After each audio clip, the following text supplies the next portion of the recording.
পৃথিবীতে মক্কা মদিনার পরে আল্লাহর পছন্দনীয় ভূমি হলো ফিলিস্তিন। এছাড়াও তার আরও অনেক প্রিয় স্থান সম্পর্কে আমরা হাদিস থেকে জানতে পারি।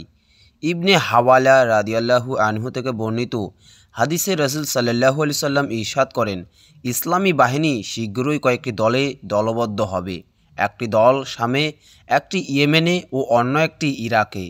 ইবনে হাওয়ালা রাদিয়াল্লাহু আনহু জিজ্ঞেস করেন, হে আল্লাহর রাসূল, আমি যদি সে যুগ পাই তখন আমি কোন দলটিতে যোগদান করব তা বলে দিন।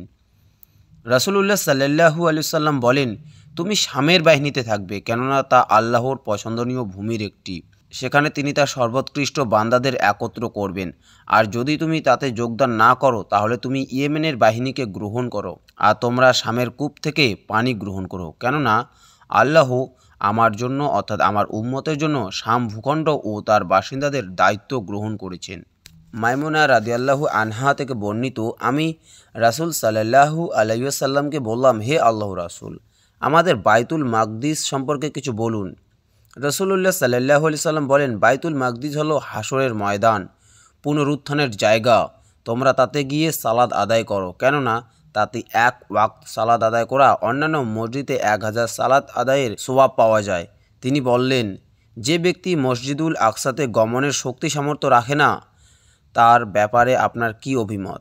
তিনি বললেন, সে যেন তার জন্য জ্বালানি তেল হাদিয়া হিসেবে প্রেরণ করে, কেননা যে বাইতুল মাকদিসের জন্য হাদিয়া প্রেরণ করে সে তাতে নামাজ আদায়কারী ব্যক্তির মতো সওয়াব লাভ করে।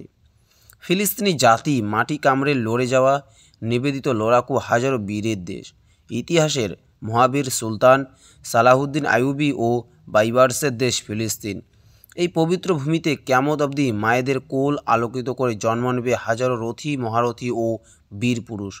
মুজাহিদরা কিয়ামত পর্যন্ত নিবেদিত থাকবেন ফিলিস্তিনের মাটিতে। এ প্রসঙ্গে উমামা রাদিয়াল্লাহু আনহু বললেন, রাসূল সাল্লাল্লাহু আলাইহি সাল্লাম বলেছেন, আমার উম্মতের একটি দল সত্যের উপর বিজয়ী থাকবে, শত্রুর মনে পরাক্রমশালী থাকবে, দুর্ভিক্ষ ব্যতীত অন্য কোনো বিরোধী পক্ষ তাদের কিছুই করতে পারবে না। আল্লাহর আদেশ তথা কিয়ামত পর্যন্ত তারা এমনই থাকবে। সাহাবায়ে কেরাম জিজ্ঞেস করলেন, হে আল্লাহর রাসূল, তারা কোথায়? রাসূল সাল্লাল্লাহু আলাইহি সাল্লাম বললেন, তারা বাইতুল মাকদিস এবং তার আশেপাশে।